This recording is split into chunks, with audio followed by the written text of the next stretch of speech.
গাজীপুর শিমুলতলি থেকে বনখড়িয়া যাওয়ার পথে এই রাস্তাটি সারা বাংলাদেশ থেকে আসলে পর্যটন প্রেমীরা এখানে আসে এই রাস্তার সৌন্দর্য উপভোগ করার জন্য। দুই পাশে শালবন, তার মাঝখান দিয়ে আঁকাবাঁকা সুন্দর একটি রাস্তা।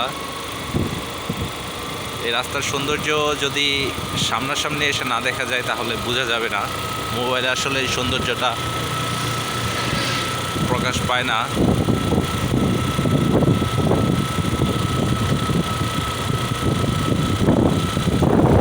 মূলত বসন্তকালে যখন গাছের পাতাগুলো আরও শুকিয়ে যায় তখন আসলে এই রাস্তার সৌন্দর্যটা আরও অনেক বৃদ্ধি পায়। আবার বর্ষার শুরুতেই যখন বা গ্রীষ্মের শুরুতেই যখন গাছে নতুন পাতা গজায় তখনও আসলে এই রাস্তার সৌন্দর্য আর অনেক বেড়ে যায়। তো আমরা এসেছি এমন এক সময়ে যখন গাছের ওই পাতাগুলো নেই এবং গাছের কচি পাতাও নেই, আসলে এখন গাছে কোনো পাতাই নেই।